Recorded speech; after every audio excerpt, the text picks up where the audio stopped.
Aku akan share ke kalian di video ini tentang teknologi mutakhir, terutama di minggu ini. Jadi kalian nggak perlu susah buat carinya dan aku yang bakal explore dan kesimpulkan itu.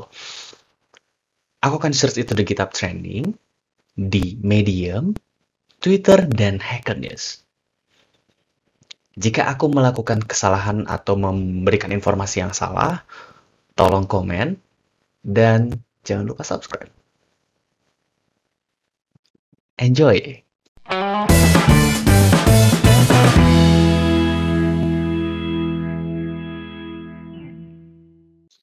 Oke, yang pertama, Best Cooking. Boom!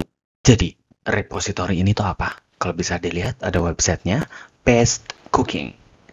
Kalau misal kita buka, resep masakan biasa cuy. Yang isinya juga cuma ngeliatin kayak preparation time-nya berapa, cooking time-nya berapa, bahannya apa, gimana caranya, dan kontribusinya gimana. Bahkan kamu di sini tinggal bikin PR, udah jadi data menu baru di sini. Terus apa spesialnya? Dia ngasih tahu Best Cooking ini website simple banget buat ngeliatin resep masakan tanpa ads, tanpa login, nggak berat bukanya, simple. Selanjutnya, ISOWords.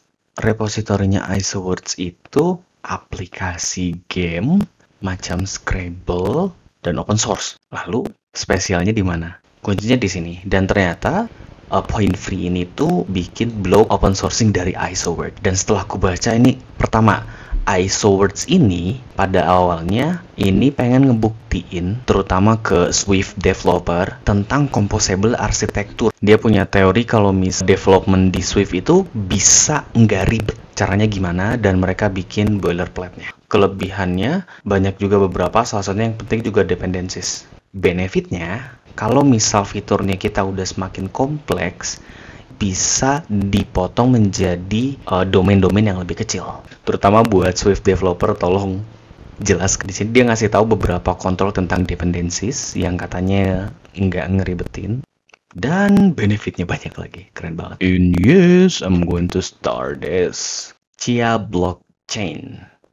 Implementasi Chia Blockchain menggunakan Python. Jadi Chia itu modern cryptocurrency dibikin untuk efisiensi, decentralized, dan aman. Mungkin kalau misal dilihat dari beberapa benefitnya itu, dia disebut dengan Chia Consensus. Dia bikin dokumentasinya untuk menjelaskan algoritma si Chia Consensus ini. Chia Consensus ini tuh nggak butuh hardware yang mahal dan bisa lebih cepat, dan juga tuh efektivitas pada listrik output katanya gitu. Selanjutnya di sini ada Web Development for Beginners. Ini dibikin sama Microsoft.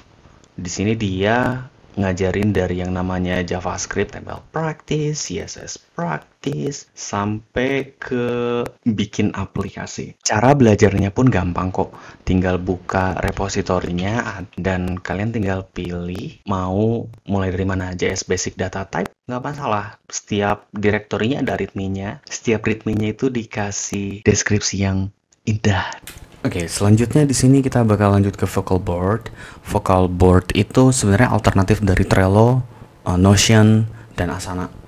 Di sini aku coba install dalam server saya dan penggunaannya pun gampang banget. Next, Microsoft Calculator. Kalian udah pasti tahu kan kalkulator yang ada di Windows. Ini source code-nya dan jelas dia menggunakan C++. Yang selanjutnya di sini ada Geek Computers dari dia bikin Python. Ini tuh list toh Python. Dilihat dari repositorinya itu sendiri, ini terlebih dari implementasi algoritma menggunakan Python. Dari Christian Chiauruli ada NVCode. Nah, NVCode ini buat pengguna Vim, dimana dari NVCode ini tuh sebenarnya dia sesederhana config-nya buat Vim dan lebih porn kali ya. Karena kenapa aku bilang kayak gitu, karena NVCode ini sempat dipost di Reddit Vim porn. Keren kok. Buat Vim user, please share gimana rasanya buat pakai ini. Oke, yang ini XTLS X-Ray Core. Cukup sulit untuk menjelaskannya. Kita lihat dari Penetrates Everything dan Feature Core. Feature Core itu sendiri berasal dari fit2fly.org, project di mana dia bisa membuat network komunikasi yang sebenarnya dianggap biasa aja sama network lain. Di sini dikasih tahu mampu menyamar menjadi traffic normal, biarpun itu menggunakan HTTPS network. Karena tujuan utamanya supaya ada third party apapun tidak mengganggu traffic data ini. Nah, hubungannya sama Project X atau XTLS X-Ray Core ini itu sendiri, yang sebenarnya data-data yang ada di internet itu atau yang berseliweran di dalam jaringan itu bisa mereka atur dan kontrol dengan XTLS ini. Oke, selanjutnya kita lanjut ke Tweetable Polyglot PNG. Ini keren banget. Jadi berawal dari tweet yang ada gambar. Bayangin gambar ini tuh sebenarnya isinya ada file lagi. Di sini saya contoh ada udah saya simpen, udah gitu saya copy dulu ya. Udah gitu saya jadikan file zip. Kalau misal kita lihat di dalamnya ada directory tweetable polyglot png main dan di dalamnya ada 4 file. Orangnya pun membuktikan kalau misal bukan tweet aja, IMGUR, GitHub, dan Discord pun bisa. Oke, aku jelasin dikit kenapa ini bisa bekerja. Jadi, kalau misal kita cek hexa dari file tersebut, ini tuh kurang lebih berantakan seperti ini. Dan setiap file itu, first byte-nya mempunyai aturan yang dinamakan file signature atau gimana caranya aplikasi atau operating system itu membaca file tersebut menjadi extension sesuatu. Nah, filenya kan gambar menjadi file PNG. PNG itu mempunyai struktur file signature.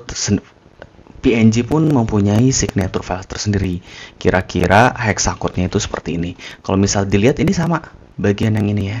Hexacode-nya 89 dan segala diakhiri dengan OA. Ini sama, artinya file ini file signature-nya PNG dan file signature ini yang dibaca oleh Imgur, GitHub, Twitter, dan Discord kalau misal file ini itu adalah gambar atau PNG. Tapi kalau misal kalian lihat di dalamnya terdapat file zip. Zip itu mempunyai file signature sendiri. File signature-nya apa? Kurang lebih adalah 50480304 address dari hexanya. Kalau misal kita search, kalau misal kalian lihat di sini ada file signature ini. Kira-kira ada 5 file signature yang kurang lebih dia mengkompres 4 file ini dan 1 file directory ini. Keren kan? Tentu aku star. Selanjutnya di sini ada dari Ninja Muffin 99 Funking. Ini keren banget. Jadi di internet tuh ada game yang lagi ngetren namanya Friday Night Funking. Jadi gamenya tuh musik biasa, gameplay yang sebenarnya mereka bikin ini open source di internet. Makanya banyak model-model fans artnya di sini. Kalian bisa main game ini langsung di linknya ataupun di download boleh. Cara mainnya pun gampang. See, it's really fun. Game ini pun open source.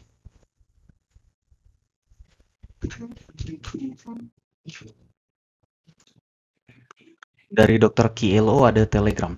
Source code open source-nya buat Android Telegram. Oke, dari Hacker News sendiri ada beberapa berita menarik. Yang pertama dari OHM, ini tuh seperti bahasa sendiri gitu. Dia tuh library dan language buat ngebikin parser, interpreter, ataupun compiler. Jadi dia tuh kayak string parser gitu. Terus selanjutnya ada Open Source Security Foundation. Mungkin ini juga kayaknya baru sih, aku baru dengar. Oh, jadi OpenSSF ini tuh kurang lebih untuk collaborate untuk menjaga open source ekosistem itu tuh bisa lebih aman lagi. Yuk, selanjutnya di sini ada open source is not a business model. Kurang lebih ini artikel di mana ngejelasin kalau misal sebenarnya tuh open source itu bukan sesuatu yang bisa dimanfaatkan sebagai business model dan jelas akan gagal. Cek aja linknya. Terus yang kedua, OAuth 2 authentication itu ada vulnerability-nya. Vulnerability baru yang selanjutnya di sini ada Go+. Go+ ini tuh Golang tapi khusus untuk di data science. Selanjutnya di sini ada Better Architecture Diagram for Agile Teams. Kurang lebih ini ada artikel dari Medium. Ini keren banget dimana sebenarnya gimana kalian mendeskripsikan sebuah epic atau sebuah story itu dalam bentuk diagram. Kalau misal dilihat kalian dari sini, dari discovery, delivery, desain sampai monitoring, dijelaskan dalam satu gambar. Gimana? 10 menit barusan. Mungkin kurang buat kalian. Tapi kalau misal kalian mendapatkan sesuatu yang lebih, tolong kita share, berbagi di komen. So, cukup sampai situ aja dari aku. Terima kasih banyak. Mungkin kita ketemu lagi next week buat share beberapa latest teknologi. Thank you.